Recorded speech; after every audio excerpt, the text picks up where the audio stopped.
Let me tell you about a guy named Tom. He's just a regular engineer, but he pulled off something pretty extraordinary. He retired at 43. Not 63, not even the 57 he was originally on track for. So, how'd he do it? Well, he unlocked a process, a repeatable one, that shows how pretty much anyone can get this kind of result. So let's break it down. So what did Tom's investing really get him? It wasn't some fancy car or a giant house.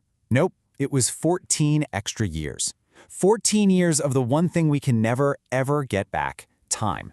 That, my friends, is the real prize we're talking about today. You know, Tom saw this trade-off happening all around him.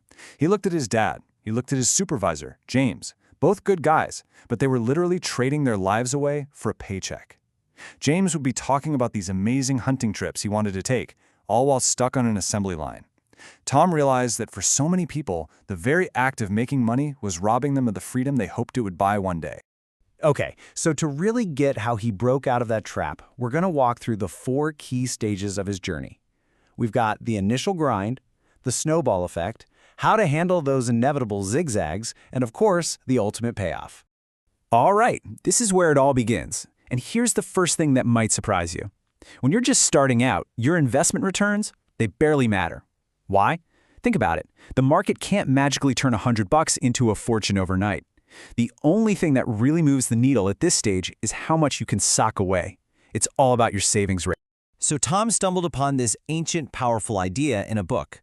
Pay yourself first. Simple, right?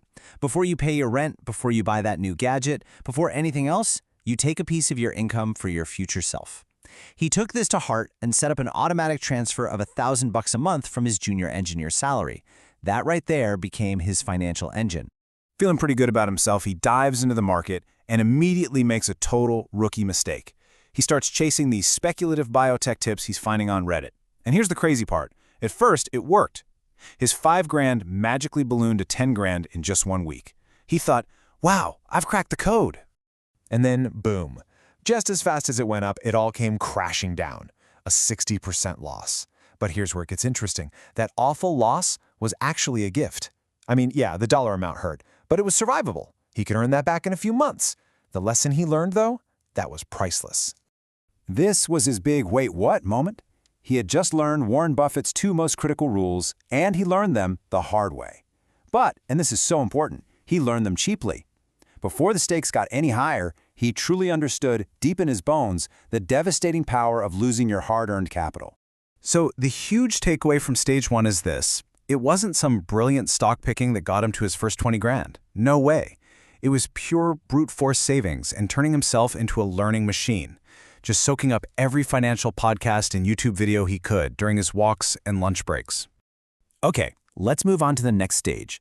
This is where that magic thing called compounding, where your money starts making its own money, really starts to kick in. But it's also where new temptations and, you guessed it, new tests of discipline start popping up. So here's the next big test he faced.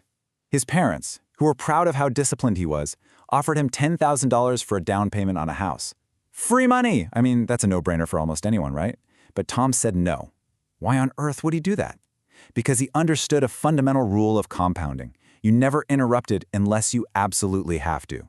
Taking that money out would have stopped his financial snowball right as it was starting to get some real size and speed. And this really shows you the critical difference between 2 mindsets. You had Tom, who focused on boring, understandable, profitable companies. Think Google, Microsoft, Walmart. He called them one-foot bars I can easily step over. Then you had a smarter friend from college, Steven. Steven was always chasing the next big thing, the Walmart of the metaverse. You know, companies with a great story but 0 profits. They were playing 2 completely different games. Getting to this number took pure grit. As the legendary investor Charlie Munger says, the first $100,000 is a bitch, but you gotta do it. And Tom did it.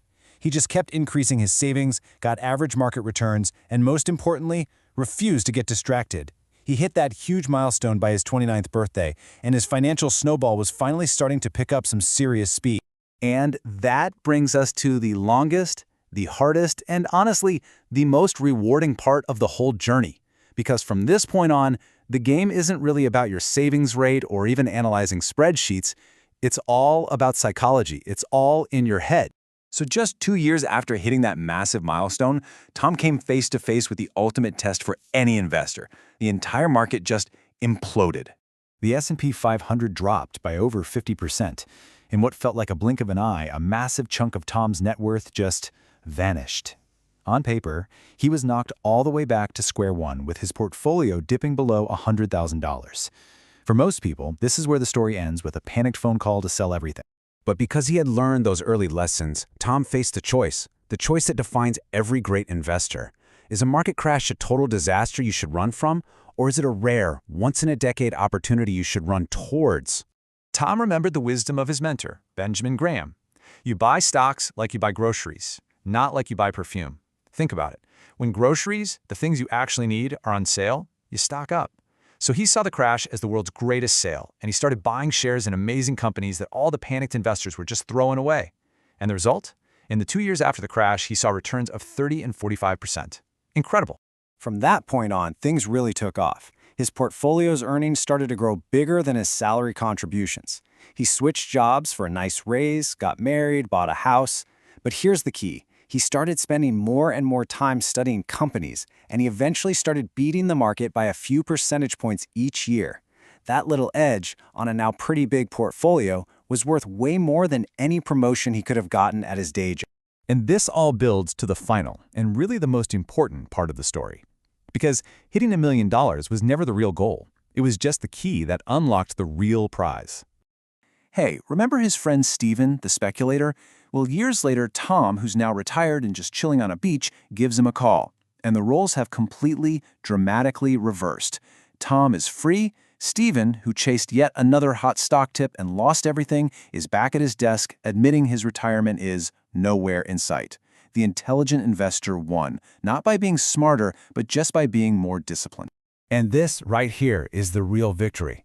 It's not a number in a bank account. It's the freedom to be his daughter's tennis coach. It's having the time to pursue his passion for photography.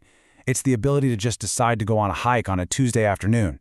The ultimate prize was never about the money. It was about owning his own time. So look, Tom's story isn't about some genius stock picks or getting lucky.